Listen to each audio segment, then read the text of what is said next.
Alors on se trouve donc parachat Shelach Lecha. C'est marqué comme ça, donc le début de la paracha. Vaïdaber Hashem el Moshe les morts. Donc il dit Hashem el Moshe en disant Shelach Lecha Nashim Vayaturu et Teres Kenaan. Shelach Lecha Nashim, on voit pour toi des hommes. Vayaturu et Teres Kenaan, qu'ils aillent explorer le pays de Kenaan, Asherani les Israël que je donne aux enfants d'Israël. Ishechad, un homme, les maté avotav. Donc un homme par maté, par tribu, la tribu de ses pères, Tishlachou vous enverrez, Kol Nasibaen, tout chef de tribu qui s'y trouve. Ça va? Donc Hachem a dit à Moshe, tu vas envoyer des gens pour explorer la terre d'Israël. C'est bon? Rashi explique, Shelach Lecha Anashim, envoie pour toi des hommes. La manismera parachat Ameraglim, les parachats Myriam. Demande le Rashi à travers le Midrash, il dit, mais pourquoi on a de nouveau cette même problématique de logique, oui? Quel rapport y a-t-il entre le fait que Myriam, elle ait dû faire du Lachon Hara sur son frère Moshe Rabbeinu, et le fait qu'on est juste après dans la Torah, on est parlé des Meraglim, ça va? Des explorateurs de la terre d'Israël. Alors Rashi, il continue, là, le Midrash explique, les fiches Lakta al-Iskediba. Elle a été frappée, parce qu'elle a eu la lèpre, Myriam, ouais, al-Iskediba, sur le fait de prononcer de la médisance. Iskediba, diba c'est des paroles négatives. Chez Libra Be'achea, qu'elle a dit contre son frère.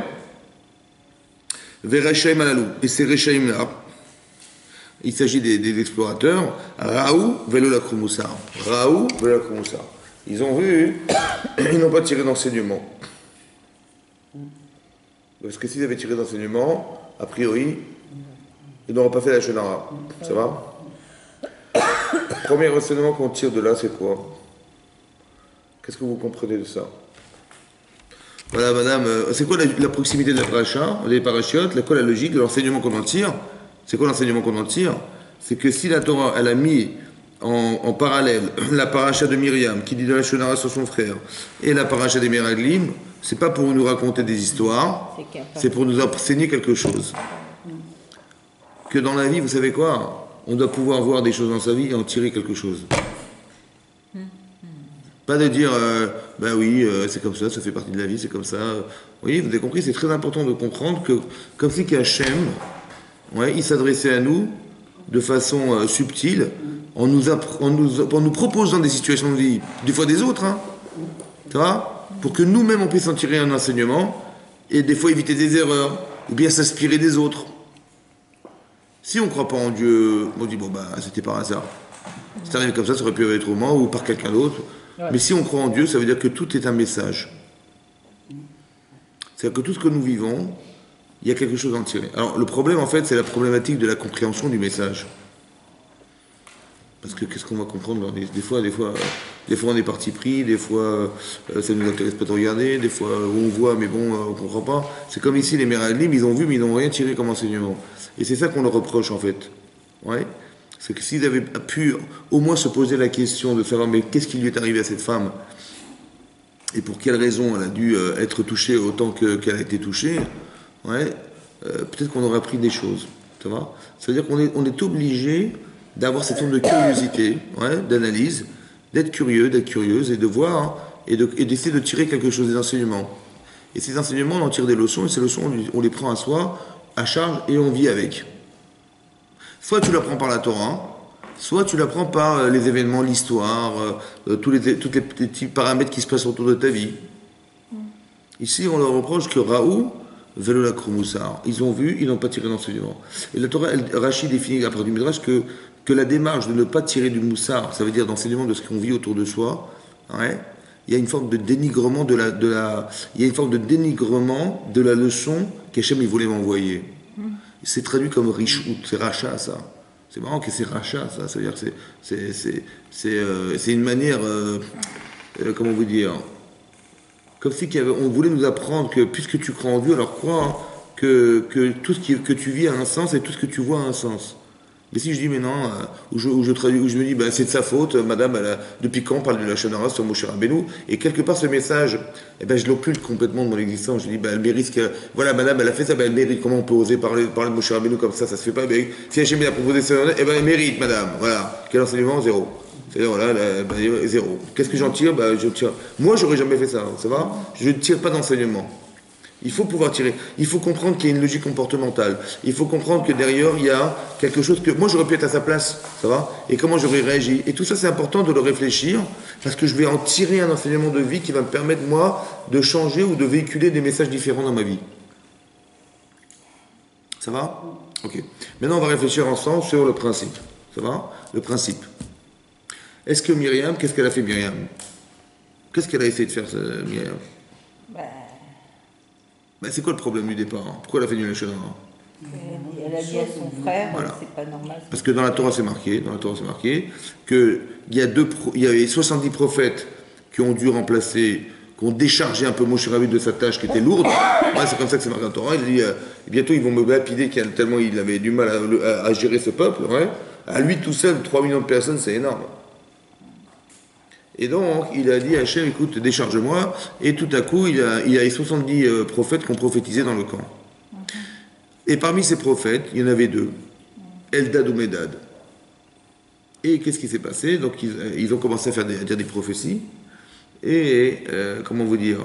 Et lorsque Tzipora, qui est la femme de Moshe Rabbeinu, elle entend dire que, tiens, il y a des nouveaux prophètes, et donc ces 2 hommes, elle dit à sa belle-sœur, qui était Myriam, elle dit, je plains leur femme. Hein. Ouais, comme ça, Rashi Ramel, là-bas dans la paracha, il dit à moi, elle a dit, mais de quoi tu parles? Je les peins parce que moi qui sont prophètes, leurs femmes, elles vont devoir subir comme moi j'ai subi que mon mari me quitte. Parce qu'il est devenu prophète, ça y est, c'est fini, quoi. Je ne vois plus mon mari. Et là, c'est Mirel, je crois. Ouais, c'est parce qu'on est prophète qu'on quitte son mari ou sa femme, c'est pas possible. Nous-mêmes, on est des prophètes, nous-mêmes, on parle à Hachem, mais c'est pas pour autant qu'on doit quitter notre mari. Et donc, elle s'est dit, mais c'est incroyable que Moshe Rabbeinu, il a pu penser une chose pareille. Ça va? Et à la suite de ça, elle va aller voir son frère lui disant voilà ce qui se passe et tout. Mais bon, elle l'a pas fait. Elle l'a fait dans l'intérêt d'aider son frère à solutionner son couple, évidemment. Ça va? Elle avait une bonne intention, une mauvaise intention. Très bonne intention. Elle a fait par amour pour son frère, pour essayer de solutionner son couple, évidemment. Ça va? Donc quand elle allait voir son frère Aaron de raconter ce qui se passe, c'était pas dans une intention négative. Et pourtant, vous voyez ce qu'elle a reçu? Elle a reçu de la lèpre sur elle, c'est énorme, ça va? C'est-à-dire que la Lachon Hara, c'est grave ou pas? Oui. Très bien. À part ça, ce qui est grave, c'est de comprendre ça. Elle a fait un Lachon Hara familial. Ça veut dire qu'elle a été voir son frère, c'était entre 3 personnes. Il y avait Moshe, Aaron et sa sœur. C'est vrai? Ça doit passer dans les journaux, ça? Non. Normalement. Vous savez ce qui s'est passé? Elle est devenue lépreuse. Donc non seulement elle était lépreuse. À part ça, on l'a mis en dehors du camp. Et à part ça, on l'a attendu 1 semaine. Parce que le temps que ça se résorbe, ça prenait 1 semaine. Et donc on a attendu pendant 1 semaine. Elle, comment elle était, elle? Très mal. Elle était mal. Est-ce que c'est logique tout ça? Non. Qu'est-ce qu'il veut, Hachem? C'est pour nous peut-être. C'est ça qu'il faut comprendre, vous avez compris? Il faut se questionner dans la vie. Ça s'est passé entre les 3, donc c'est pas... C'est pas normal que ça sorte dehors. Mais c'est pas normal. Elle a fait du Lachon Hara, ok. C'est reprochable, c'est reprochable. Mais ça doit être entre elle, son frère, et Moshe Rabbeinu, c'est tout. Ça s'arrête là. Et donc la lèpre, elle aurait dû rester dans un endroit qui était lié à eux 3. C'est un problème familial, elle reste dans la famille, ça va? Qu'est-ce que dit Hachem? Mettez-la en dehors des 3 camps. Madame, elle était sortie carrément donc c'est-à-dire qu'elle a eu la honte de sa vie, parce qu'elle a été lépreuse, et à part ça, elle a subi la honte de tout le regard de tous les gens qui étaient présents, et de tout le cas Israël qui l'ont entendu 1 semaine. Mais c'est pas au-delà de sa faute, ça. C'est normal qu'il lui arrive une chose pareille. C'est une justice, ça? Ou c'est injuste? C'est complètement injuste. Ça vous choque ou pas? Donc il faut comprendre de ce qui se passe.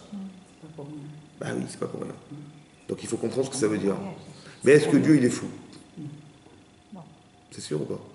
Donc je dois tirer un moussard. On doit apprendre quelque chose de là. Il faut apprendre quelque chose de là. Pour rien, on apprend une chose intéressante.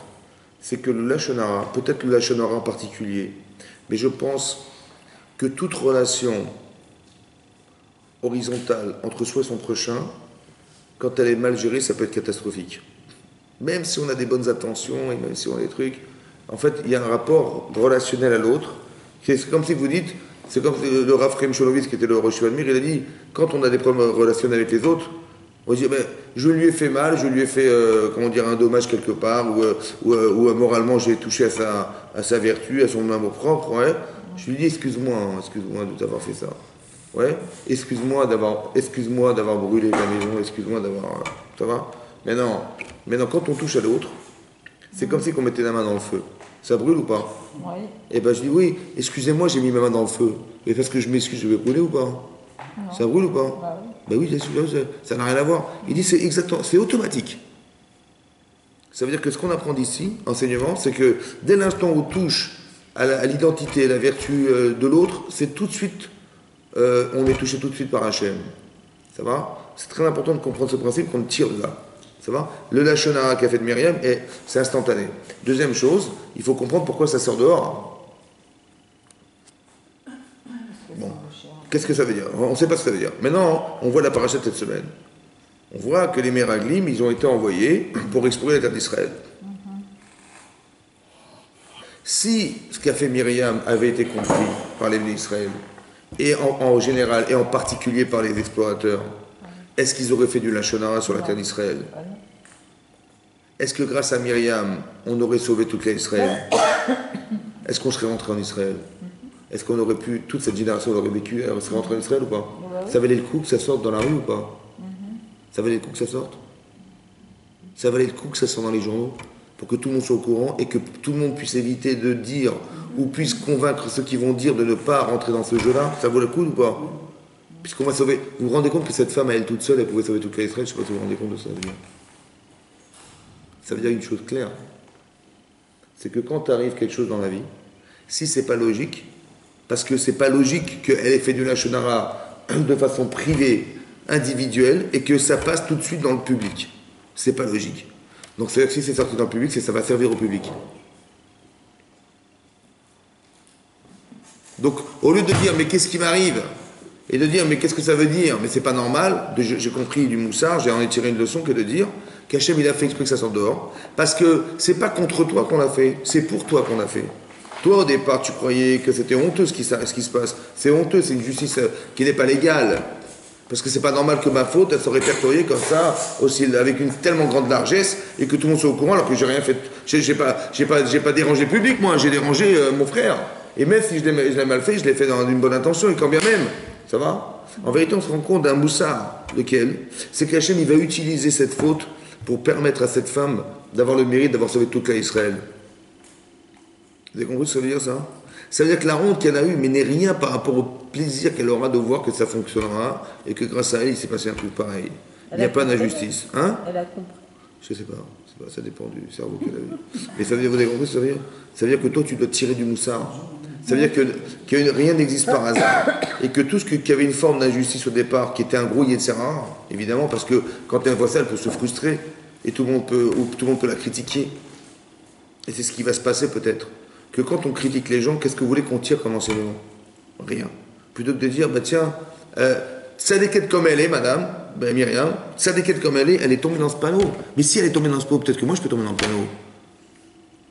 Et je vais tirer du moussard de la fragilité de l'être humain. Ça va? Et je vais aussi tirer du moussard que de dire du Lachon Hara, c'est d'une gravité incroyable, au point où cette femme, alors qu'elle a pensé bien faire, ce qu'elle a pensé bien faire en disant à son frère Aaron ce qui se passait dans le couple comment il s'appelle, de Moshe Rabbeinu, ça a entraîné la tsara chez elle. C'est-à-dire Hachem, il est pointu sur la Lachon Hara, mais d'une chose incroyable.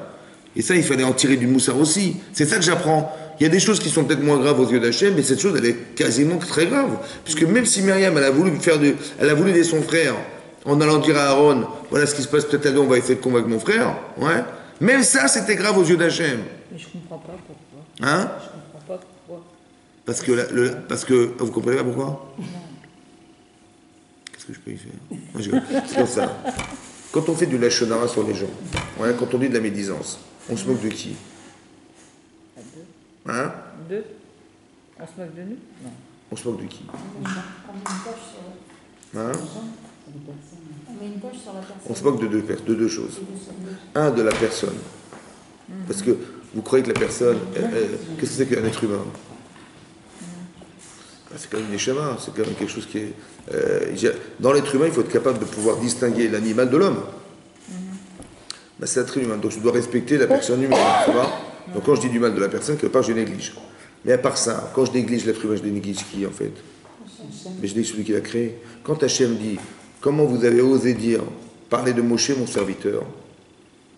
Ça va? C'est quoi Ben évidemment, Moshe, c'est son serviteur, et son serviteur est Moshe. Qu'est-ce qu'Hachem, il a besoin de répéter qu'il était le serviteur d'Hachem. Évidemment, puisqu'il est Moshe, c'est son serviteur, on le sait. C'est quoi le serviteur d'Hachem? Alors, il a peut-être dit ça, écoutez-moi bien. Comment ça se fait que tu n'as pas eu peur de dire, Myriam, du lachon hara sur ton frère, en prétextant qu'il avait tort de se séparer de sa femme? Oui? Mais je comprends pas, il dit Hachem. Si tu vois, hein, si tu penses avoir raison que de penser que ton frère, il a eu tort de se séparer d'elle, donc il est défaillant, mon cher Abénou.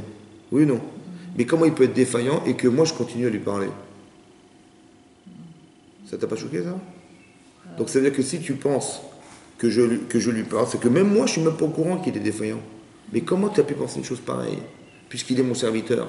Donc s'il était défaillant, il n'aurait jamais pu être mon serviteur, mais s'il continue à l'être, c'est peut-être que tu t'es trompé, non?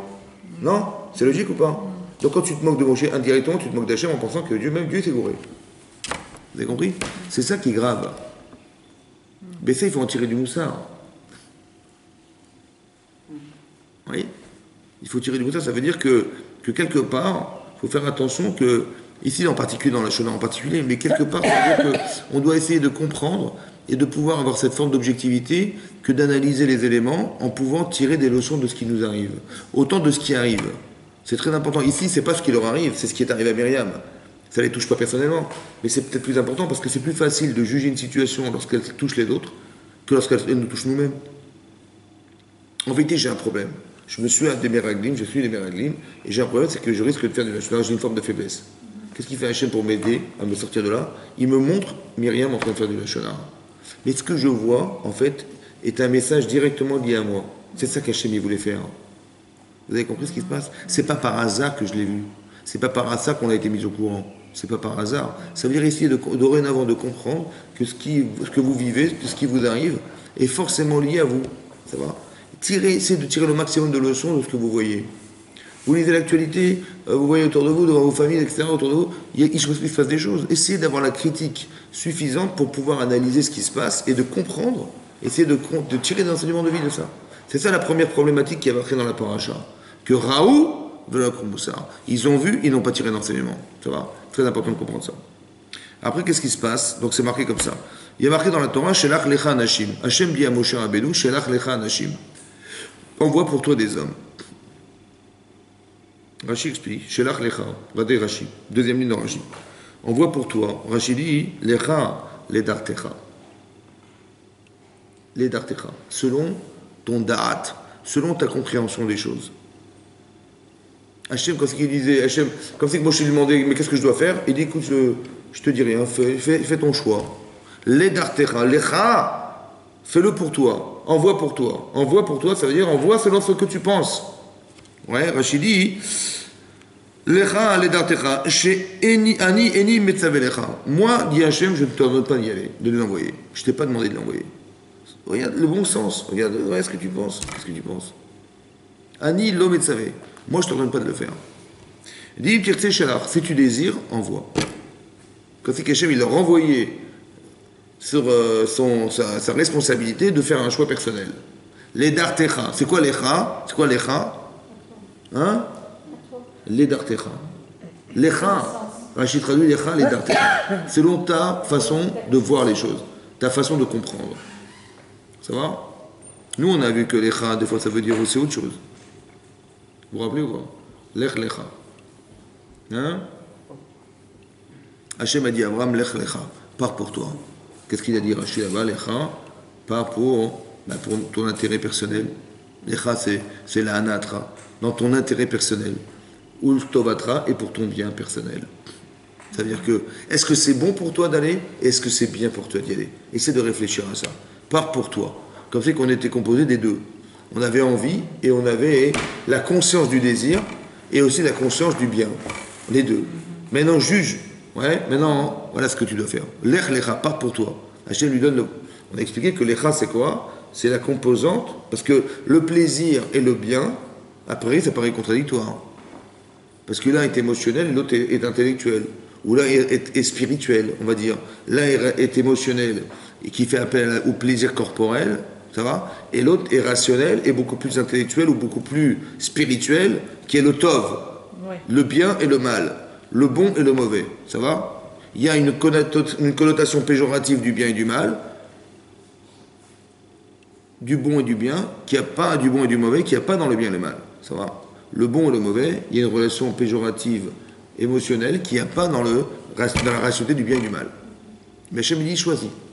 Ça veut dire quoi choisis? Là, ici, Rachid dit pas ça. Rachid dit lecha le dartecha. Choisis. Entre quoi et quoi? Pourquoi c'est dur de faire des choix dans la vie? Pourquoi c'est dur de faire des choix des fois? Hein? Entre le bien et le mal. Entre le bien et le mal, et entre le bon et le mal, entre le bon et le bien. Vous avez compris? Est-ce que ça t'intéresse? Ben, ça dépend. Ça me fait du bien? Ben oui. Ouais. Et des fois, ce qui me fait du bien est bien, est bon. Et des fois, ce qui me fait du bien est mal. Ça dépend. Il faut choisir. Ouais. Regardez la balance, vous allez comprendre que des fois, hein, c'est bon, mais c'est pas bien. Faire attention, ça veut dire que c'est pas tout ce qui est bon qui est bien. Ou des fois, hein, c'est pas bien, mais c'est bon. Des fois, j'ai dû faire des efforts, bah, ça m'a pas fait du bien, mais c'est bon, ça a du sens, ça va? Très important qu'on arrive à nuancer les deux. Mais quand Hachem dit à Moshe, Lecha, les dartecha, ça veut dire quoi les dartecha? Que tu vas choisir entre le bien et le bon, le mal et le... Vous avez compris? Quand vous faites un choix dans la vie, il est articulé sur quoi votre choix? Hein? Le quoi? Le moins mauvais? Notre conscience. C'est quoi le pour et le contre? Le pour et le contre, c'est quoi le pour et le contre? Notre conscience, nous pense. Non, mais pas de façon théorique. Donnez-moi un exemple, vous avez un problème. De deux choix, par exemple. Je sais pas moi, il y a 1 million de... Vous voulez déménager, ça va? Bon, d'un côté, ben, on veut changer de quartier. Et d'un côté, on va trouver qui là-bas? Est-ce qu'on va s'adapter? Est-ce que ça va pas nous coûter trop cher? Est-ce qu'on va trouver ce qui nous plaît? C'est quoi le problème? Bah, entre le bien et le mal, entre le bon et le bien, vous avez compris? C'est toujours les deux en fait. Quand vous dites, mais je te rassure, c'est pas grave, tu t'adapteras et si tu t'adaptes pas, bah, tu partiras, c'est pas grave. Donc de façon rationnelle, je dis quel est le problème? Mais de façon personnelle, ça veut dire dans le sens émotionnel, dans le sens, je vais quand même pas faire des efforts pour rien, je vais quand même pas dépenser autant d'argent pour ce déménagement, je vais quand même pas, comment dire, peut-être pas m'adapter, je vais être malheureux, j'ai malheureux là-bas. Vous avez compris le dilemme? Il est spirituel et physique. Toujours c'est comme ça. C'est ça l'écha. C'est quoi l'écha? C'est toi. Ça veut dire que d'un côté tu as du plaisir et d'un côté tu as une forme de rationalité qui s'appelle spirituellement acceptable, qui est le bon et le bien, le mal et le bien. Ça va? Mais c'est ça le dilemme de la vie, c'est ça le choix de l'homme, c'est ça l'écha. Non? Les dartecha. Tu dis mais d'un côté je sais que tu m'as promis que la terre était bonne, mais d'un côté ils veulent absolument vérifier. Qu'est-ce qu'on fait alors? Ils ont peur de ne pas mal faire, ils ont peur de ce qui va se trouver là-bas, ils vont peut-être avoir peur de ne pas être en mesure de pouvoir confronter ce qui va arriver. Il faut prier, il ne faut pas prier, on ne sait pas. Mais tout dépend de ce qui se trouve là-bas. Donc je ne sais pas quoi faire. Vous avez compris? Je ne sais pas quoi faire. C'est ça mon dilemme. D'un côté, j'ai confiance en Dieu, qu'elle est bien la terre. Mais pour y rentrer, il faut faire la guerre. Est-ce qu'on est capable de faire la guerre? Et qui on va trouver là-bas? Eh ben, j'ai des craintes. Ça va?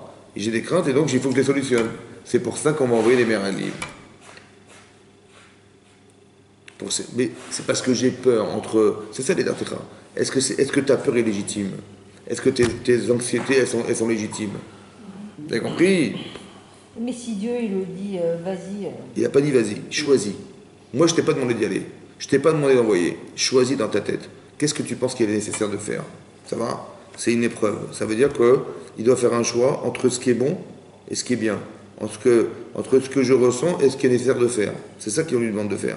On voit des miraglim. Alors attention, si tu veux en voiler, mais les dartecha, c'est très intéressant de voir que quand vous réfléchissez, vous avez toujours ces deux tendances. C'est ça l'objet de votre doute. J'y vais pas. C'est quoi le problème? Vas-y. Ben non, mais attends, c'est loin, c'est machin, c'est compris? Il y a un problème qui n'est pas plaisant ou qui est plaisant. J'y vais, mais oui, je vais y aller. Des fois, je vais y aller parce que c'est plaisant. Mais c'est pas bien. Vous avez compris? Donc, ça veut dire qu'il y a une stimulation qui est gérée entre les deux. Pourquoi c'est comme ça? Parce qu'on est les deux. On est les deux. Donc quand je réfléchis avec ce que je suis. Ça veut dire mon corps et ma neshama. C'est comme ça que je réfléchis. Donc d'un côté, est-ce que c'est bien pour moi? Ben, je vais voir. C'est peut-être bon, mais c'est pas forcément bien. Ou l'inverse, vous avez compris? Donc, mais ce dilemme, en vérité, il est né de ma différence entre ma tête et mon corps. C'est ça la différence. C'est ça l'écha. C'est ça toi. Choisis-toi. Ça veut dire quoi? Il faut trouver le juste milieu. Ça va? Le émet. La vérité, c'est le juste milieu entre le bon, le mauvais, le bien et le mal. C'est ça la vérité. Lecha, eh ben, trouve-toi la vérité. Lecha, prends pour toi à charge de chercher ça. Voilà. Qu'est-ce que dit Hachem? Continue Hachem. Les filles chez Baou Israël. Attention, Rashi continue, troisième ligne de Rashi. Les filles chez Baou Israël, parce que les Israël sont venus. Ve'amrou, et ils ont dit, Nishlecha anashim lefanenu. Envoyons des hommes devant nous. Ils étaient dans le désert. Ils avaient pour mission de rentrer en Israël. Ils ont dit, on va envoyer des gens devant nous pour explorer la terre. Moi, qui Moshe Neymar, va tikrevou narek ou lechem. Hachem va dire, rassemblez-vous. Moshe a dit, rassemblez-vous autour de moi. Voilà. Et Moshe Nimlach Bashrina. Et Moshe a demandé conseil à la Shrina. Il a demandé conseil à Hachem.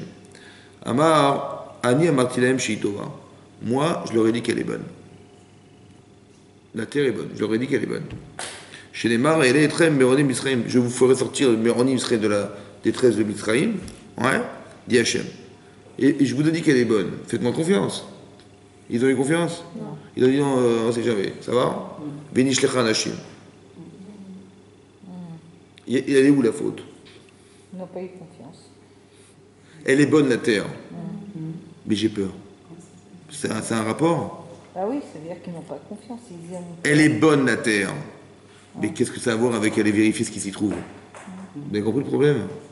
C'est ça Tu dis la terre elle est super, j'ai compris, mais il faut franchir des tanks et des machins et des missiles et des trucs. Ah bon, est-ce qu'on va être en mesure de pouvoir le faire? C'est pas parce qu'elle est bonne que... C'est possible, oui. Mais d'un autre côté, si Hachem dit qu'elle est bonne, c'est que quoi? C'est qu'elle est adaptée. Bah oui. Donc ça veut dire que je vais t'aider. Bah oui. Donc pourquoi tu doutes? C'est ce que je veux dire, on n'a pas confiance. Ça va ou pas? C'est facile ou c'est dur ça? Hachem me dit, fais les mitzvot. C'est facile de les faire? Et il est où le problème? Mais Hachem m'a dit, et confiance en lui. J'ai pas de confiance, j'ai pas de problème de confiance, j'ai un problème de quoi? D'avoir la capacité à réaliser ce que tu m'as demandé de faire. C'est ça le problème. Et c'est révélateur d'une défaillance, ça. Donc si je pose la question, ou si j'envoie des gens, c'est révélateur d'une faiblesse. Ok. Qu'est-ce que dit Hachem Chayem? Hachem dit Chayem, je jure sur eux. Shani noten lahem makom litot. Shani noten lahem makom. Que je leur mettrai un endroit, mot, litot, de se tromper, bédivrei meraglim, dans les paroles des meraglim des explorateurs. Les ma'an, le hirshua, afin qu'ils n'héritent pas de la terre. Hachem dit, je jure, hein? Je jure que quoi? Qu'ils vont se tromper dans les paroles des Meraglim afin qu'ils n'héritent pas de la terre. Ça veut dire quoi, je jure? Ça veut dire quoi? Ça peut arriver ou ça va pas arriver? Ça va arriver ou pas? Hein? Ça va arriver ou pas? Ben non, puisqu'on a eu la terre. Mais non, il aurait dit, je jure qu'ils ne vont pas hériter de la terre. Ça veut dire quoi? Il va leur arriver quelque chose qui va forcément les tromper et ils vont se bloquer devant le désert. C'est programmé ou pas? Oui. Donc, est-ce qu'on peut changer l'opinion d'Hachem? Est-ce qu'on peut changer la réalité? Non. Donc on n'a plus de choix. Est-ce qu'on est libre? Non. Ah, c'est quoi ça? Chayem, Shani notem mahem lakom. Je les mettrai dans un endroit, dit Hachem, dit Hot, Bédiron Marine, de se tromper dans les paroles des Meraglim. Ils vont écouter les Meraglim, ils vont se tromper en croyant ce qu'ils vont dire, et ils vont rester en désert, ils vont tous mourir dans le désert. C'est dur quand même. Hein. Comment? Hein? C'est pas eux qui rentreront en Israël. Voilà. Mais c'est quoi? Ça veut dire quoi? Je leur mettrai un endroit où ils vont se tromper dans les paroles. Je les mettrai un endroit. Aninotenaim makom. C'est quoi ça? Ouais. Qu'est-ce que vous comprenez, vous, les juifs du 12e arrondissement et de Vincennes? Bah, il nous met dans un endroit une épreuve. Mais s'il te met dans l'endroit, c'est qu'il a dit que tu ne peux pas t'en sortir, parce qu'il a juré que ça passerait. Ah bah si. Au point qu'ils ont mal réussi le départ, en fait. Qu'ils ont mal fait d'y aller, surtout. C'est vraiment comprendre qu'à la base, ils ont mal pensé, donc du coup, ils sont condamnés à vivre le scénario qu'ils ont pensé. Donc ça veut dire quoi? Ça veut dire quoi être condamné? Ça veut dire quoi mettre un endroit alors? Non, ça veut dire peut-être que le libre arbitre il se joue dans ce. J'ai compris ça, mais ça veut dire quoi maintenant de mettre un endroit où je vais me tromper? Pour qu'on puisse comprendre le message. Ben non, parce que c'est l'inverse, il n'y a rien à comprendre, puisqu'ils vont être bloqués maintenant, c'est fini, ils ne pourront plus s'en sortir. Quel message? Pour vous ou pour eux? Non, pour eux, non, pour eux. Mais pour eux, c'est fini. Quel message? Moi, j'aurais pensé le message, je vais t'aider à t'en sortir. Mais là, je vais t'aider à t'enfoncer, là. C'est ça qui est marqué ou pas? Chayem, c'est même comme ils vont leur dire, les Meraglim, un truc catastrophique, ils vont dire, ils vont être bloqués. Hein? Qu'est-ce qui est marqué dans Rashi? Comment? Ils vont l'aider, enfin Hachem va l'aider à se sortir L'inverse. L'itrot, c'est de se tromper. Je vais les mettre dans un endroit où il faut se tromper dans les paroles des Meraglim, à cause des Meraglim. Ils vont se tromper. Ça va? Et donc, ils vont rester dans le désert, ça est fini. Ah oui. Et afin qu'ils n'héritent pas de la terre. Ça veut dire qu'ils n'héritent pas, afin qu'ils ne rentrent pas en Israël, C'est et ça. qu'ils vont rester dans le désert, ces gens-là. Ouais, C'est vrai ou ça? Oui, non? Oui. Voilà. Mais c'est-à-dire que si Hachem il a décidé que ce soit comme ça, alors quel choix ils ont, ces gens, de faire teshuva? Qu'est-ce qui est marqué dans le Rashi? C'est pas possible. C'est pas logique. Comme si Hachem il voulait dire quoi? Ils ont fait de la Shonara. Ils ont fait de la Ça veut dire Shonara. quoi? Non, encore une fois, ça veut dire quoi les mettre dans un endroit? Peut-être ça veut dire comme ça. Les isoler. En pause, pour qu'ils se remettent en cause. Peut-être comme ça. Écoutez-moi bien. Peut-être il y a marqué là-bas. Peut-être. Vous voulez dire quelque chose? Peut-être, ça veut dire comme ça. Que peut-être l'endroit où Hachem nous met, c'est l'endroit qu'on a pensé être. Ah, Ça veut dire, écoutez-moi bien. Si je doute, c'est que j'ai peur. Donc si j'ai peur, c'est que je ne vais pas hériter de la terre. Ma conception, c'est mon doute. Et mon doute, c'est l'endroit où je me trouve. Donc Hachem, il va créer un endroit qui est l'objet de ma conception. Donc si j'ai peur, eh ben, je vais rester dans un endroit où j'ai peur. Et on va me montrer que j'ai eu raison d'avoir peur. Vous avez compris ce que ça veut dire, ça? Ça va? Ça veut dire qu'Hachem, il ne peut rien faire d'autre que de me mettre dans l'endroit où je pense être. Ça veut dire que si j'ai peur, eh ben, je vais être dans un endroit où les gens vont me dire, bah oui, t'as bien eu raison d'avoir peur, ma chérie. Ah bon? Oui, c'est ça. C'est ça, vous avez compris? Mais alors, ça veut dire quoi? Ça veut dire que c'est pas à cause d'Hachem. C'est moi qui ai un problème et qui crée cette réalité. Qu'Hachem, il est obligé de me mettre dans un endroit où j'ai pas envie d'être. Mais c'est ce que j'ai pensé, j'ai eu peur. Quand j'ai eu peur de rentrer, j'ai eu peur de. C'est-à-dire que tu veux pas y aller. Mais si à ce niveau-là, tu veux pas y aller, alors on va te mettre dans un endroit où tu penses ne pas devoir y aller. Ben ouais, je veux pas y aller. Alors on va te mettre là-dedans, ben ouais, tu n'as pas été finalement. Mais qui est à cause quand j'ai été puni? Non. C'est parce que tu conçois que ça n'était pas possible, alors on dit Hazak au balo, ben tu vas rester là où tu penses. C'est-à-dire que de mettre un endroit, Hachem, il va créer une situation qui est à l'identique ce que je conçois.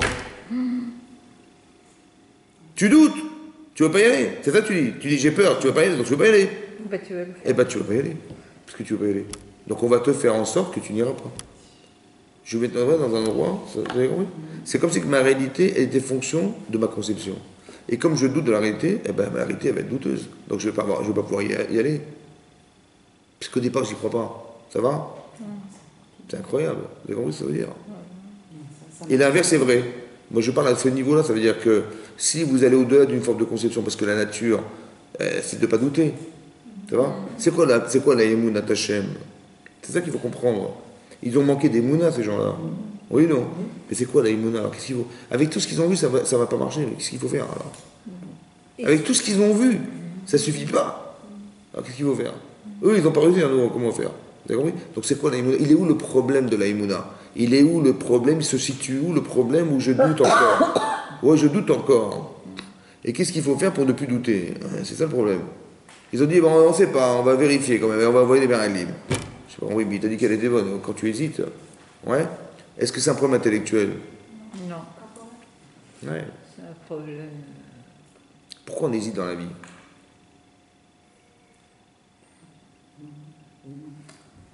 Pourquoi on n'arrive pas à s'engager des fois? Pourquoi? Il y a un décalage entre ce qu'on veut faire et ce que notre corps nous dit. Oui, ça veut dire, ouais. Ça veut dire que je me sens contredit parce que je vais devoir accepter. Et c'est pour ça que j'arrive pas à passer à l'étape suivante. Mais les doutes, c'est quoi les doutes en fait? C'est quoi l'expression du doute? Le décalage entre le corps et l'esprit. Oui, c'est exactement ça. Ça veut dire que c'est bien beau, mais ça va? Comment je vais y arriver? Comment je vais faire? Et voilà. Mais comme j'arrive pas à conceptualiser que c'est possible, comment tu veux qu'Hachem m'aide à y arriver? Donc il va me mettre dans un endroit où je vais stagner dans ce que je pense. Bémakom chez Litrot. Ça veut dire que je vais exactement entendre ce qui était le produit de mes doutes. Vous avez compris? Et après, je vais tomber dans un panneau en disant, tu vois, ben on a bien fait. T'as vu? Heureusement qu'on a envoyé des gens. Mais c'est exactement l'inverse qu'on devrait lui faire. Pourquoi? Parce que je vais expliquer le truc. Hachem, il me dit, rentre en Israël. Je dis, attends, t'es gentil, on va aller vérifier. Ça va? J'envoie des gens. Et déjà, quand j'hésite, je vous donne un exemple, vous allez comprendre. Je dis à quelqu'un, hein, écoute, il y a un quartier dans Paris, je ne sais pas si c'est pas dangereux d'y aller. Bon, tu vas aller vérifier, s'il te plaît? C'est peut-être dangereux. Tu vas vérifier? Qu'est-ce qu'il va aller chercher le type à voir? On va voir ce qui est dangereux. Donc quand il va revenir, il va dire, ouais, t'avais raison, hein, c'était dangereux. Donc il a fait une mitzvah ou pas? Mais il ne s'est pas rendu compte qu'il m'a empêché d'y aller. Vous avez compris? Hachem, il me dit, rentre en Israël. Vas-y, voilà. Et les types, ils vont là-bas, et qu'est-ce qu'ils font? Ils vont dépeindre un décor catastrophique. Ça veut dire, il y a des géants, il y a des machins, c'est la vérité, il y avait des géants, Oui, il y avait des villes fortifiées, oui, il y avait un Malek, ils Oui. étaient sur des montagnes, Oui. ils étaient forts, Oui. il y avait tout ça, c'était vrai ou pas? Donc ils ont eu raison de dire ou pas? oui. Mais ils n'ont pas dit. Ils ont eu raison de dire ou pas? Oui, Bien sûr. Donc ils ont eu raison, alors c'est quoi qui est grave alors? parce qu'ils ont été subjectifs. Ils ont pas. Ils avaient raison ou pas? C'était dangereux d'y aller ou pas? Oui. Donc quel est le problème? Ben, si Dieu a dit on y va, on y va. Mais ça veut dire quoi? Mais c'est dangereux. Ben, ça veut dire que Dieu va nous protéger. Qu'est-ce que je dois penser? C'est ça mon problème. D'un côté, je crois en Dieu, mais d'un côté, ce que je vois est contraire à ma capacité d'absorber ça. Vous avez compris pas? D'un côté, bien sûr que Dieu est grand, ben, Hashem. Mais moi, est-ce que je serais capable de confronter ça? Mon problème, il vient pas de ma tête, il vient de mon corps. Ouais. Donc mon vrai problème, c'est ça, les anatra ou tomatra. C'est par plaisir, il faut y aller par plaisir, mais c'est pas plaisant. Et donc je vais pas y aller, vous avez compris, c'est toujours ce dilemme. Quand vous choisissez quelque chose, c'est toujours entre la forme et le fond, entre le corps et la tête. C'est toujours ça, toujours c'est comme ça. Toujours c'est ça le dilemme. C'est ça c'est ça le doute. Il est argumenté, et il est, comment dire, il est mécanique en fait, vous avez compris? Il est articulé sur ces deux choses-là. Toujours c'est comme ça, toujours. Hein? Il faut réfléchir avant de. Alors qu'est-ce qu'il faut faire? Alors, voilà. Réfléchir avant. Regardez, je vais vous expliquer. Regardez, une fois on a parlé de Moi, ça. j'aimerais bien donner ma petite situation. J'ai un gros problème là. Après on verra, après vous êtes attaché mais Barachemon. Dieu est grand. Oui. Quelle taille il fait Dieu? Ah ben, Il est grand. énorme. Ok. Maintenant c'est marqué comme ça. On va en discuter avec plaisir. Mais écoutez, avant que je m'énerve, c'est comme ça. Ici, un peu plus tard dans la paracha, regardez. Il y a des pages 850. Page 850. 850. C'est marqué que les Meraglim veissaproulo. Voilà. Regardez la première ligne de la page 850, c'est le passouk Kavzaïn. Veissaproulo vayomru banu al haaretz. Donc ils ont été, après qu'ils sont revenus des 40 jours d'exploration, hein, ils ont raconté, ils ont dit, Banu al haaretz, on a été en Israël, à chercher l'artanou où tu nous as envoyé, où nous avez envoyé, Vegam zavat chalavut vache. Vegam zavat chalavut vache, c'est une terre où coulait le miel, aussi, Chazak, donc il avait raison Hachem. Vézi Piria, voici son fruit. Donc il a dit, Hachem ne nous a pas menti, la terre elle est fantastique. Chazak Ovalo. Ephes, mais tout ça c'est nul.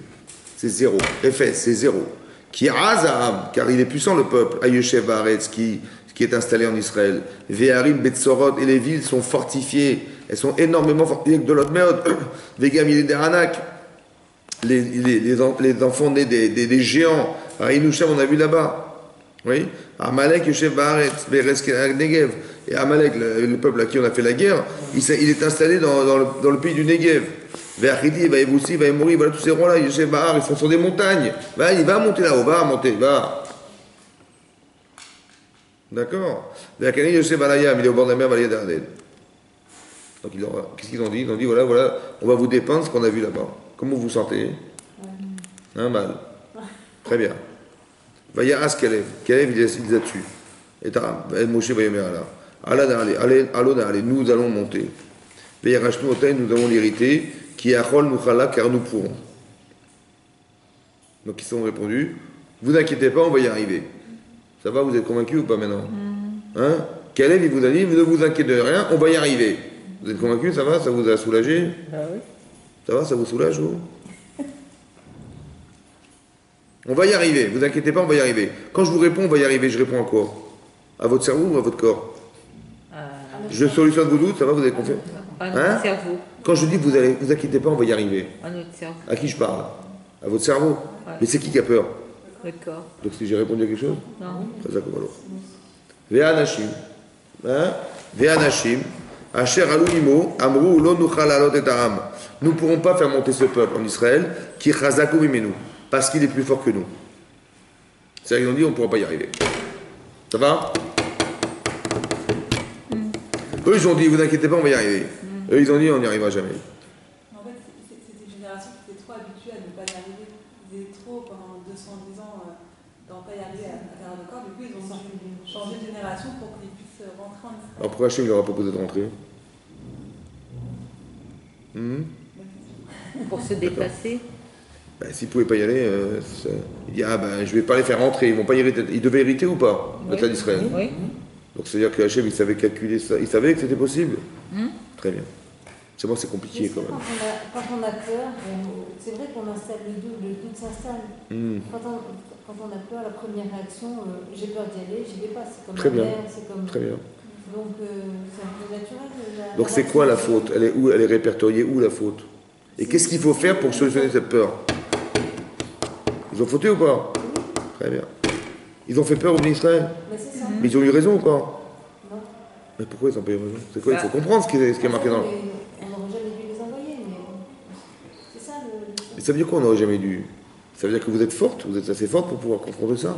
Ça, aveuglément, vous êtes capable ou pas? Normalement, oui. Normalement, aveuglément, on fait si on a confiance en Hachem très fort. Alors pourquoi vous avez douté? Il y a quelqu'un. Pourquoi on doute? Hein? Pourquoi on doute dans la vie? Pourquoi vous doutez dans la vie? On doute parce que. C'est notre corps qui nous. Parce que vous ne vous sentez pas capable. Ah. Ça va? C'est comme la mer, je pense à la. Hachem il dit vas-y. Je me sens pas capable. Donc je doute. Donc le premier il est quoi? Dire vous n'êtes pas capable. On contrôle sur nous-mêmes et pas assez sur Hachem. On contrôle sur nous. C'est comme vous donniez l'an dernier. Qu'est-ce qu'on nous reproche? Qu'est-ce qu'on nous reproche? D'avoir peur. Bah oui, je ne sais pas ce qui m'attend, j'ai peur. Mais pourquoi j'ai peur? Hein? De douter. Confiance. Vous avez compris? Qu'on n'a rien compris. Alors, voici, regardez le Pasuk Aleph, le Pasuk Lamed Aleph, Pasuk Lamed Aleph. C'est marqué Ve'anashim. On parle de ces hommes, des Meraglim, des explorateurs, Asher Alou Imo, qui sont montés avec lui à Mou, ils ont dit L'onuchalaot et Arab. Nous ne pourrons pas faire monter ce peuple, qui chazaku mimenu. Parce que les peuples qui s'y trouvent, il est plus fort que nous. Bon, regardez Rashi. Rashi dit chazaku mimenu. Vous avez vu Rashi ou pas? Rashi se trouve dans la colonne de gauche, deuxième ligne, Pasuk Lamed Aleph. Colonne de gauche, deuxième ligne, Pasuk Lamed Aleph. Chazaku mimenu. Il est plus fort que nous. Kaviachol. C'est de quoi en hébreu kaviachol? Comment on traduit en français kaviachol? Comme si que. Clapper marla un mot. Clapper en direction du marla, du ciel un mot, ils ont dit. Plus fort que Hachem. Donc on dénigre en fait. Attends, c'est possible ça? Ils ont dit, vous savez quoi, on n'y arrivera jamais. Et ce qu'on voit, c'est plus fort qu'Hachem. C'est pas possible. C'est pas possible. Non, mais raison, c'est la contre. Comme si qu'ils avaient dit, c'est plus fort qu'Hachem. Est-ce que c'est possible? Est-ce qu'intellectuellement, on peut imaginer un truc pareil? Ça veut dire que quoi? Que Dieu, il a créé le monde, il a créé ces géants, mais tu sais quoi? Dieu, il n'est pas capable de s'en débarrasser. C'est possible ça? De qui il s'agit? Qu'est-ce qui parle comme ça? C'est qui parle comme ça? Qui c'est l'explorateur? C'est qui l'explorateur? Un par chevet, un par tribu. On a pris un, on a fait un tri exceptionnel. Un par chevet. Tiens, vas-y toi. On a fait un lifting, on a fait un bilan de chaque personne, de toutes les compétences. Et on a dit, toi t'es le meilleur, vas-y. Toi t'es le meilleur, vas-y. On a pris les meilleurs. Mais comment les meilleurs, ils ont pu dire un truc pareil? C'est incompréhensible. Hein? Comment vous comprenez ça, vous? Vous avez un niveau quand Ça même. montre leur niveau en fait. Hein? Ça montre où ils en sont vraiment. De quel niveau vous parlez? C'est les meilleurs. Les plus grandes sadikim qu'on ait pu trouver. Et on leur a interrogé sur toute la Torah, c'était les meilleurs. On a pris un, on a fait un concours, voilà qui sont sortis. Ils se sont sentis supérieurs à Hachem. Ah, c'est pas possible. Non. Alors, Ils ont fait de la chenara. j'ai compris, mais comment ils ont pu penser c'est plus fort que Dieu? Comme si qu'ils avaient dit c'est plus fort que Dieu. Ils ont dit ils sont plus forts que nous, hein. On n'y arrivera jamais. En disant ça, ils ont comme si qu'ils avaient dit c'est plus fort qu'Hachem. Comment vous comprenez ça, vous? Bah oui. C'est-à-dire que le corps ne peut pas dépasser. Est-ce que c'est logique de dire un truc pareil? De penser une fois, de penser, c'est possible de penser? Hein? Qu'est-ce que vous avez compris alors? Il faut tirer du moussard. Qu'est-ce que vous avez compris de là? On s'habitue à réfléchir, parce que ce qui est marqué là, c'est marqué aussi dans ma vie. Donc il faut que j'arrive à trouver des solutions à ce qui se passe. Donc essaie de réfléchir. C'est-à-dire que le corps se limite. Le corps, notre corps nous limite. C'est vrai. Et on peut pas se dépasser. Mais comment on peut dire une sottise pareille? De dire que c'est plus fort qu'Hachem. D'oser penser que c'est possible. C'est possible, bêtise humaine, c'est pas possible. C'est vrai ou pas? Ils n'ont pas de émouna. Ah, mais tout ce qu'ils ont vu, ils n'ont pas des moyens. C'est une catastrophe. Ouais, c'est pas possible, c'est impossible. Impossible. Impossible. Avec le chrétien tout ouvertement, rouge, la manne, le désert. Justement, ça devrait Les être. collègues, c'est pas possible. Ils n'ont pas d'émouna, ces gens-là, c'est pas possible. Ils voulaient trouver. On a pris les meilleurs. Bah oui. C'est pas possible. Alors que ça veut dire quoi? Il fallait qu'ils trouvent des preuves. Il fallait qu'ils trouvent des preuves de pouvoir vivre ou non sur cette terre.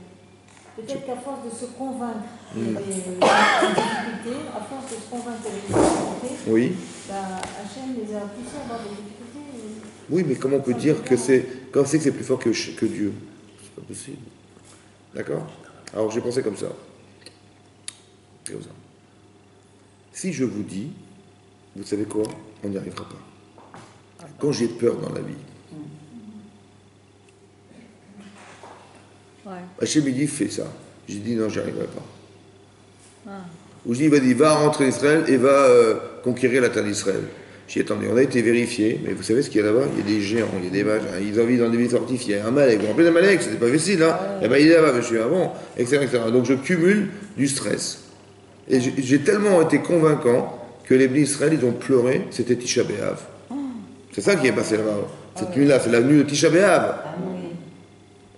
Mais si j'ai peur, c'est que Dieu peut m'aider ou pas? Ah oui. Si j'ai peur, c'est que Dieu peut m'aider? Ben, manifestement non, puisque sinon j'aurais pas peur. Ah oui. Donc si j'ai peur, c'est révélateur que ce que je vois est plus fort que Dieu. Vous avez compris ça?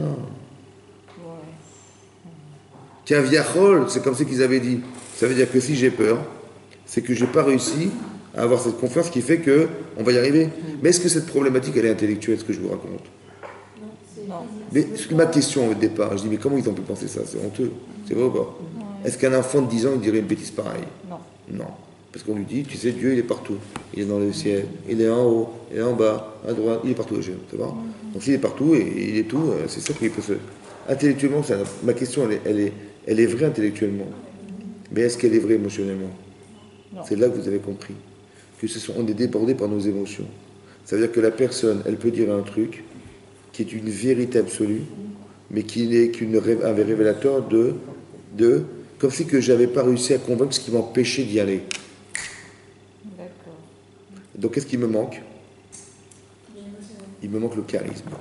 Il me manque le courage. Il me manque l'expérience qui m'a manqué pour arriver à convaincre mon corps qu'on va pouvoir y arriver.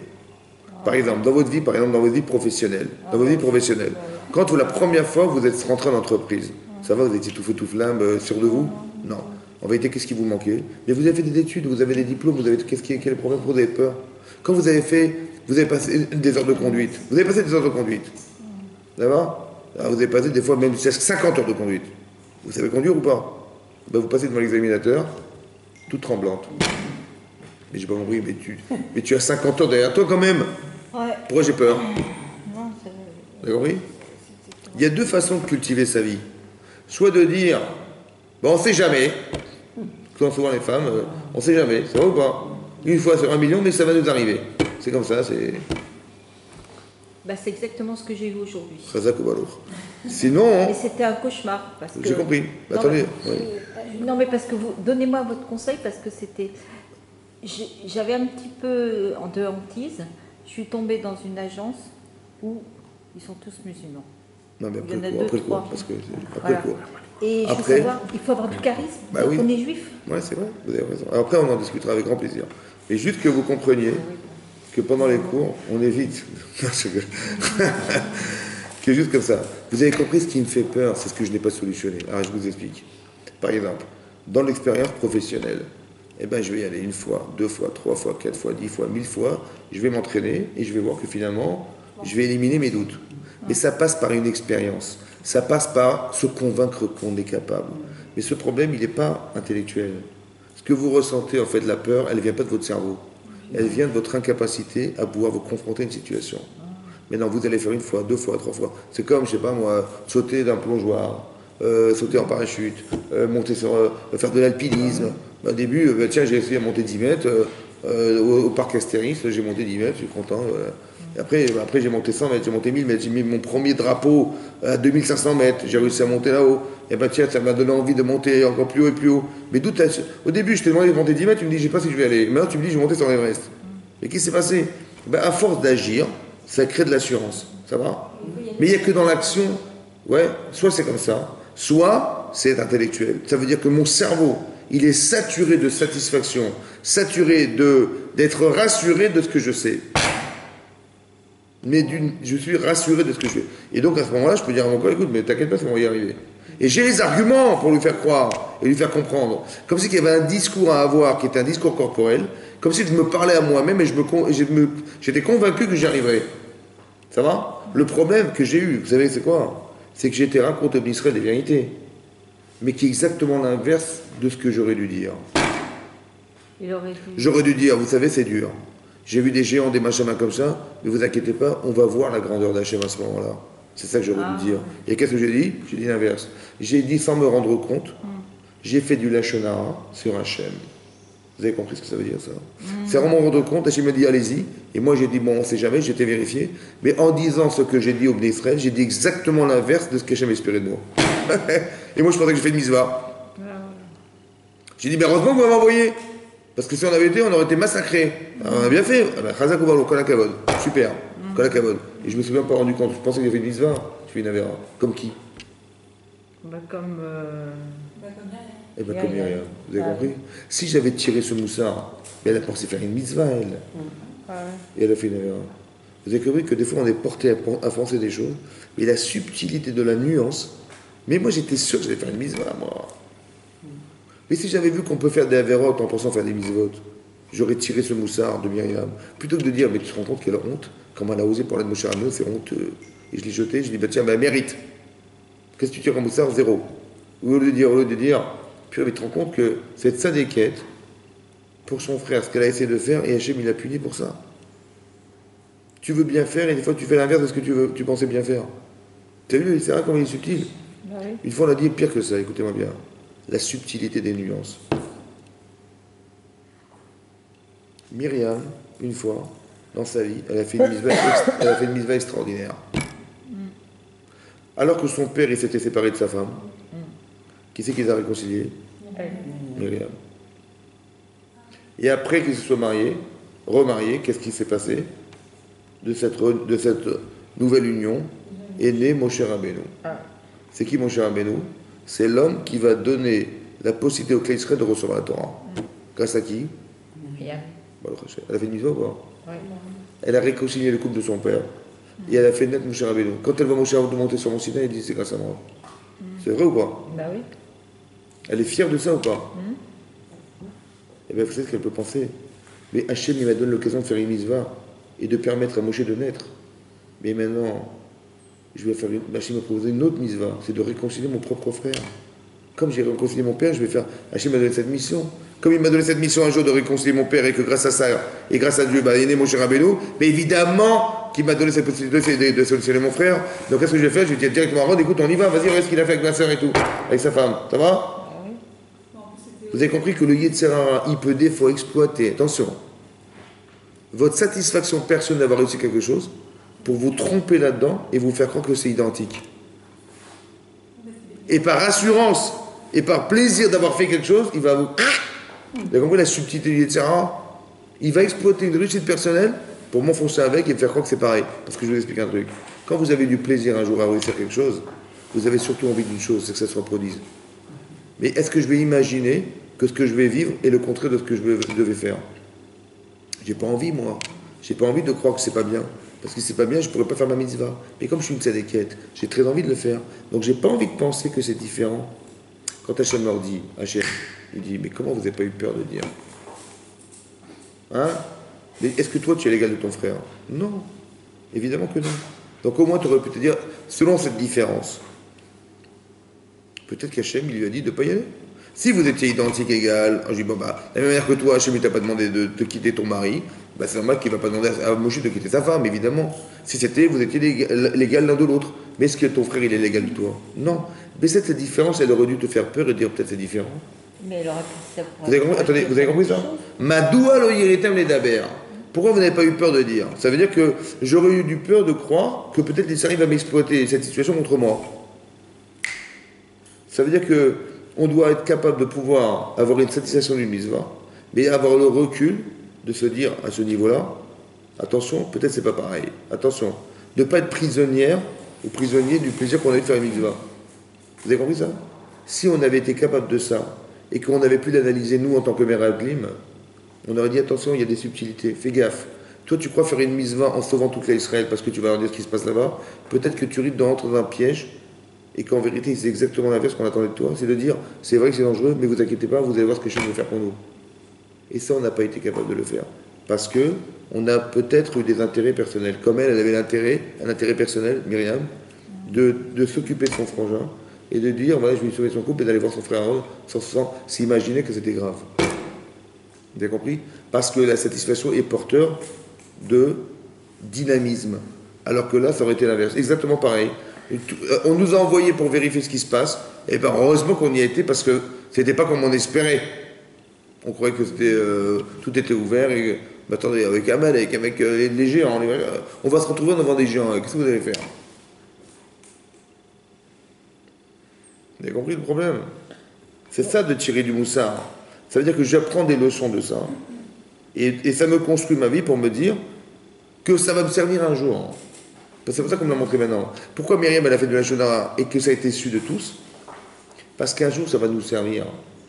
Parce que c'est pas logique que ça soit sorti dans la rue. C'est pas logique que tout le monde l'ait su. C'est pas logique.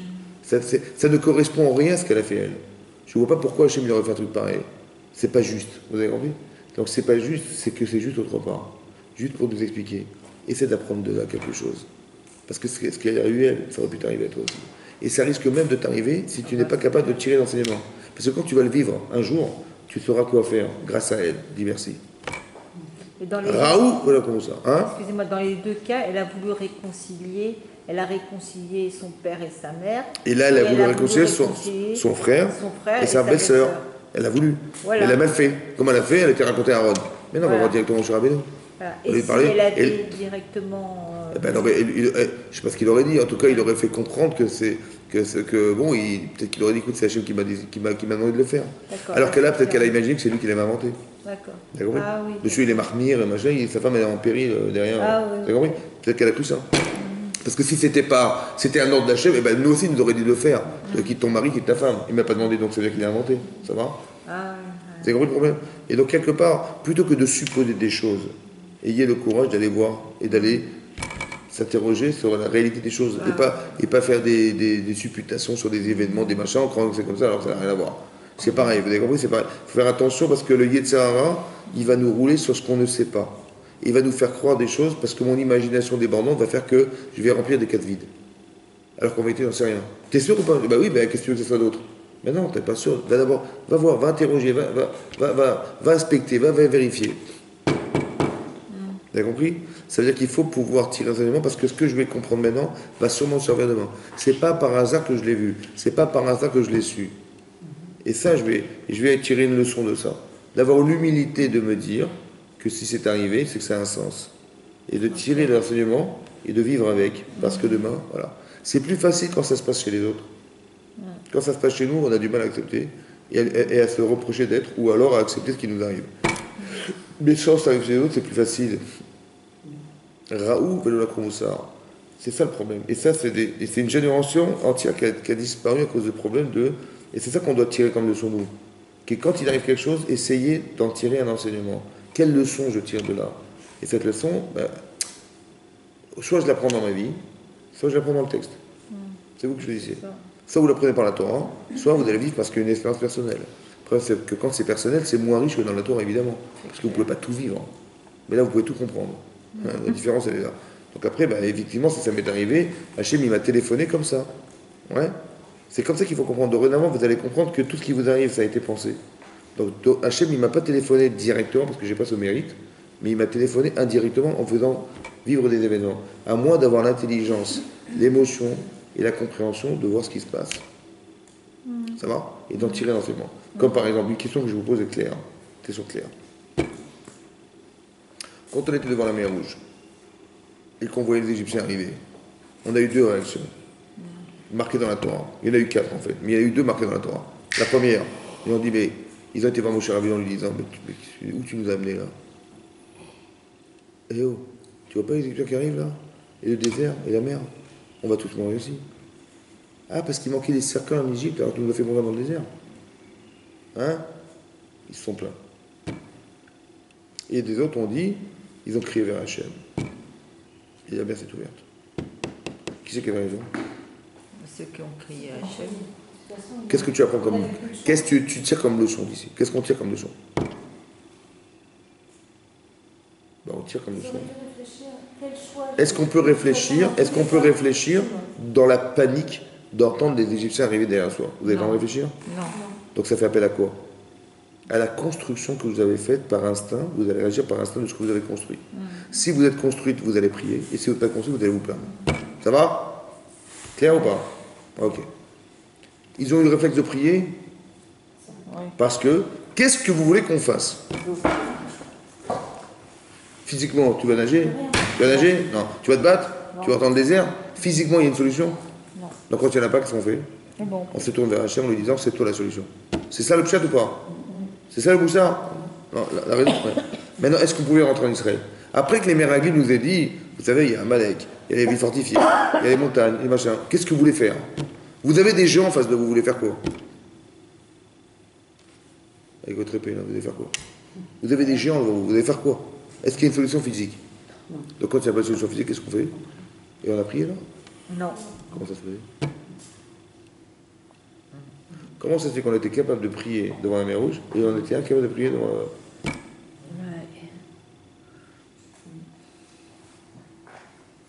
À part ça, ça va? Comment ça se fait qu'on n'a pas réagi? Là-bas, on a bien réagi. Bon, il y a des gens qui sont pleins, nous, on s'est pas plein. On a prié, nous. Et là, on a pleuré, là, on a pleuré. Devant. Comment ça fait qu'on n'a pas réagi? Pourquoi on n'a pas tiré d'enseignement de ce qu'on a su faire? Ils n'étaient pas devant le fait accompli. Ah bah si. Parce qu'on a dit, écoutez, on va envoyer des Meraglim. Mais quand ils sont revenus nous faire un décor aussi catastrophique, qu'est-ce qu'on aurait dû dire? On aurait dû pleurer? Oui, on aurait dû pleurer, mais vers Hachem. Et là, qu'est-ce qu'on a fait? On a pleuré en disant, mais on est foutus. Vous avez compris ou pas? On a réagi comme ceux qui ont dit, il manquait des cercueils. Ouais. Pourquoi c'est différent? Qu'est-ce qui a pu empêcher qu'on prie? Elle est où l'erreur?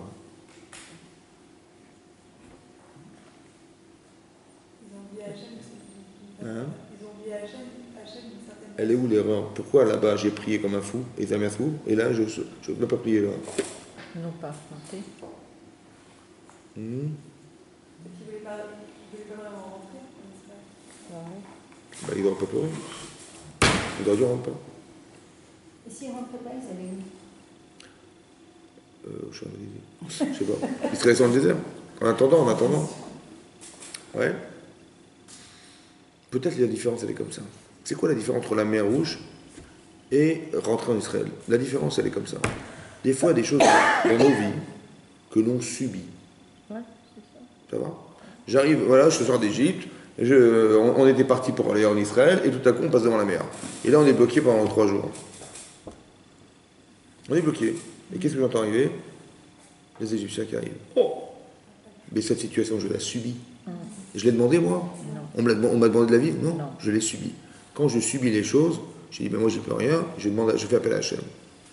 Mais quand Hachem me dit, va en Israël, t'as une mise d'y aller. Pardon, j'ai pas compris. Comment ça?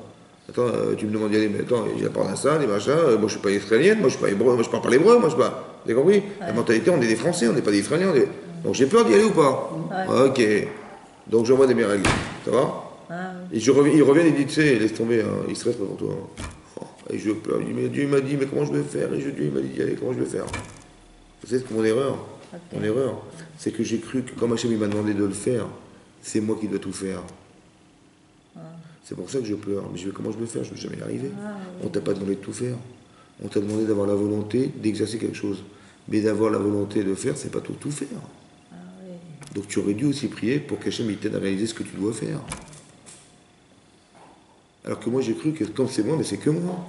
Je ne peux pas prier, c'est honteux. Je ne peux pas demander de l'aide à Hachem alors qu'il m'a demandé. Je vais dire à Hachem, écoute, mets-moi les tefilines. Je suis comme ça dans la rue, je suis comme ça, j'attends que quelqu'un il arrive, il me met les tefilines. Mais non, il faut que tu ailles les chercher, de les acheter, de les mettre.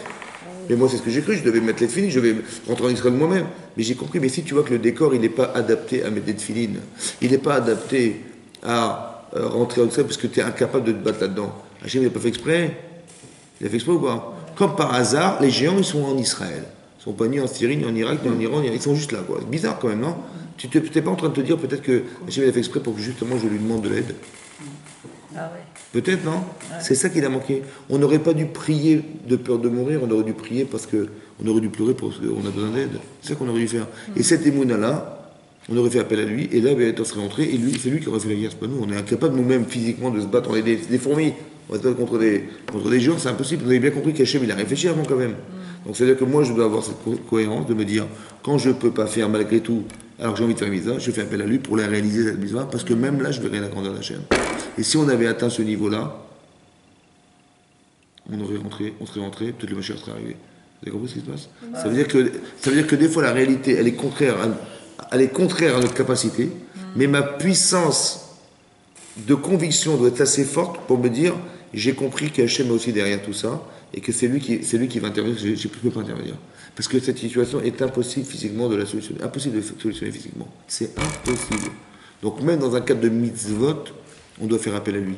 Alors que moi je croyais que moi, mitzvah, c'était moi. J'ai pas à lui demander de m'aider. Ça va? Quand je suis victime d'une situation de vie, je fais appel à lui. Quand je suis victime, mais quand je dois faire, on ne va pas dire, en plus tu fais appel à lui. Hein.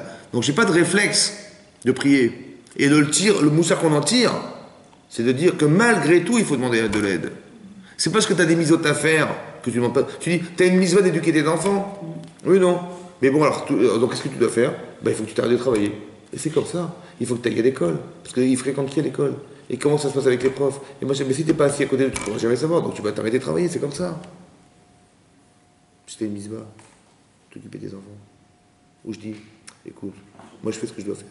Mais ce que je ne peux pas faire, je te fais appel à toi. Donc je vais prier que ça se passe bien à l'école, qu'ils fréquentent de bonnes personnes, que tout le travail que je fais à la maison, qu'il ne soit pas détérioré à l'extérieur. Voilà, je fais appel à tes aides. Parce que c'est une chose que je ne peux pas régler. C'est impossible. Donc quand c'est impossible, je fais appel à Hachem. Mais que c'est une mitzvah de s'occuper de ses enfants. C'est un exemple que je vous donne pour vous expliquer, un exemple parmi des milliards, pour vous expliquer que tu fais ce que tu peux, en théorie, mais quand ça s'arrête là où tu ne peux plus. Et quand tu ne peux plus, qu'est-ce que tu fais? Tu demandes de l'aide à Hachem. C'est ça le moussard qu'on tire de là. Et si on avait raisonné comme ça, on aurait pu survivre et on aurait pu rentrer en Israël. Et on aurait vu de nos yeux ce qu'on n'aurait jamais pu imaginer. C'est qu'Hachem, il aurait fait la guerre. Vous avez compris ce qui se passe? Ce que Yoshua Binoun, il a fait 40 ans plus tard, on aurait pu faire tout de suite. Oui, non? Et ben voilà, c'est tout. Vous avez compris? C'est simplement d'avoir des convictions profondes qui sont plus fortes que mes peurs. Est-ce que chacun à son niveau devait... Est-ce que c'est le plat d'Israël, on va dire, qui devait prier, ou chacun à son niveau? Comment nous, petits qu'on est, je ne parle pas par rapport aux géants, seuls, on se sent un peu dépourvu? Alors des fois, ça fait... Comme par exemple, vous avez... Pas trop comment s'y prendre. J'ai compris. Et ça veut dire que vous avez vu que quand les Israël étaient dans la mer Rouge, est-ce que c'est tout le monde qui a prié? Non. Il suffit qu'il y ait une partie qui va être la locomotive du reste. Il faut faire partie de la locomotive. Mais ça, c'est un travail personnel que vous devez faire. C'est un travail que, quand je dis travail, vous comprenez ce que je veux dire? C'est d'arriver à vous convaincre. La connaissance que vous avez, elle vous suffira sûrement si vous arrivez à argumenter, alimenter ça, et de vous convaincre que rien ne peut vous arrêter. Ça va? Soit physiquement, parce que Hachem est là, soit mentalement, parce que aussi vous avez la Torah en vous, vous avez Hachem en vous. Okay. Ça va? Il faut arriver à croire que vous êtes accompagné. Et pas croire que tout à coup il n'y a personne. Ça va? C'est ça qui est difficile. Mais c'est arrivé, c'est l'image que ça représente chez vous, et aussi d'être touché émotionnellement par cette connaissance, qui vous permet de vous dire que pour avoir une sensibilité telle, que quand il va arriver une situation où vous ne pouvez pas réfléchir, vous allez avoir une réaction qui est juste. Et ça se travaille, ça se C'est travaille. comme l'ALIA, par exemple. Comment? C'est comme l'ALIA, les gens ont réagi, ont commencé à faire des ALIA de groupe avec Voilà. plusieurs périodes dans la vie. Ouais. Mais ça ne s'est pas fait tout seul, les gens n'ont pas fait individuellement. Exactement. Il faut se rassurer. C'est pour ça qu'ils font des réunions, machin, ils retrouvent du travail. Enfin, qu'est-ce qu'ils font? Ils répertorient tout ce qui peut créer des doutes. Et leur dire, voilà, vous avez peur de ça, ça c'est solutionné, ça c'est solutionné. Jusqu'à ce que j'ai solutionné tous mes problèmes. Et là, je pars rassurer. C'est le travail des moulins qu'on devrait faire, en fait. C'est de dire que tout ce qui peut freiner la croyance en Dieu, mets-la sur le papier. Dis-toi, voilà, qu'est-ce qui. Essaie de, toi-même, de te rassurer que bon, bah, ça c'est pas un problème, ça c'est pas un problème, ou ça je m'arrange comme ça, ou Dieu, Dieu pourvoira, qu'est-ce que je fasse, c'est pas de mon. Et comme c'est solutionné, ben, je suis rassuré, je n'ai pas de doute, et la réalité, elle va être exactement la proportion de ce que je ressens. Et pas l'inverse. Que si je doute, eh ben, je vais vivre une situation de doute. Je jure que je vais mettre à un endroit où ils vont se tromper. Ça veut dire que si tu penses que je ne suis pas là et que tu vas te débrouiller sans moi et que tes doutes, eh ben, la réalité, elle sera l'expression de ton doute. Si je doute, Hachem ne m'aide pas, si j'ai bien compris. Dans ce cadre-là, parce que manifestement, avec tout ce qu'ils ont vécu, ouais, normalement, ça aurait dû suffire. Ça va? Je vais dans des shiurim, j'écoute la Torah, machin, il y a des situations où je suis assez mature pour me dire, attends, c'est bon. Et bien si je n'ai pas cette maturité, ça veut dire que je doute encore, et ben on va me remettre dans une situation où je vais douter, et c'est ce doute-là qui va être révélateur de mes doutes. Et là je dis, bah ça va pas. En fait, Vous avez compris? Ce que fait Hachem, c'est. Par exemple, va dire, il va me montrer quelle est ma position. Ça veut dire, quand par exemple on a dit, Yosef, il va dire de la Shonara sur ses frères. Comme par hasard, il va revivre ce qu'il a dit. Il va dire que ses frères, ils traitent les enfants des servants d'esclaves. Ouais. Mais c'était faux en vérité. Alors il va vivre ça, il va vivre l'esclavage. Comment tu as osé penser de tes frères qu'ils ont dit une chose pareille? Alors, bah, vis-le, tu vas le voir. Tu vois? Pareil, il les a traités de débauchés comme ça avec les femmes et tout ça. Et ben lui-même, il a vécu cette expérience. Ouais. C'est-à-dire que ça, je vais voir de mes yeux vus ce que j'ai pensé sur les autres. Et c'est une manière de corriger la personne. Que ce que vous vivez, ça doit pouvoir vous aider parce que c'est une solution à une correction, à une défaillance. Ce que vous vivez est une solution à une défaillance personnelle. Parce qu'Hachem, il veut que nous aider à comprendre. Des fois, c'est facile, des fois, c'est un peu plus douloureux. C'est comme ça. Mais il faut tout le temps le comprendre comme un passage de correction. J'ai vu qu'ils ont fait la shrita avant d'asperger la tunique de « Je suis Yosef ». Mais je croyais qu'ils mangeaient des animaux vivants. Moi, je croyais. Ouais. Eh ben non, ils ont fait la shrita devant moi, je me suis trompé, j'accepte. Je vois qu'Hachem m'a montré mes erreurs. Au fur et à mesure de ma vie, Hachem, il corrige, il gomme. Ça va? Maintenant, soit je le comprends, soit je ne le comprends pas, soit je sais que je ne l'accepte pas. Mais c'est vous qui décidez. Ça va? C'est comme ça. Simplement que des expériences vécues sont démonstratrices de... Comme en vérité, j'ai des problèmes, alors j'arrive pas à voir que Myriam, elle fait de la chonara et c'est grave. Peut-être que moi, j'ai pas envie de voir. Ou peut-être que vous avez compris, mais ça, c'est personnel. C'est ça, rachat, vous comprenez? Rachat, c'est que j'ai des intérêts personnels qui vont occulter le fait que je vais apprendre du moussard d'elle. Ou bien, comme je dénigre les gens, comme je suis un grand sadique, moi, bah, quand je vois ça, je dis, bah dis donc, bravo madame Myriam, bravo. Vous parlez comme ça de votre frère, c'est honteux. Mais qu'est-ce que j'en tire? Rien, zéro. Comme si Hachem l'avait montré juste pour que je dise du mal d'elle, quoi. Ce qui est stupide, vous comprenez?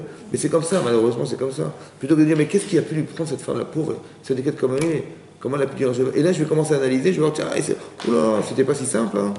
Ah bah ouais, je comprends maintenant. Ah quoi, Hachem, il a joué à ce niveau-là. Waouh. Et j'aurais dit, bah nous aussi, on doit faire attention. Que Hachem peut nous juger à ce niveau-là. Et j'aurais évité de... C'est tellement dur de faire le rapprochement entre ce que Myriam a fait et ce que nous on fait. Il faut avoir l'humilité, jour, écoutez-moi bien, il faut avoir l'humilité d'accepter d'apprendre. Pas de juger les gens, d'accepter d'apprendre. Apprendre des choses. Il y a des enseignements à tirer des leçons de ce que vous voyez. Des leçons. Et appropriez-les-vous et vivez avec. C'est ce qui est marqué là. Chazak ou Baruch.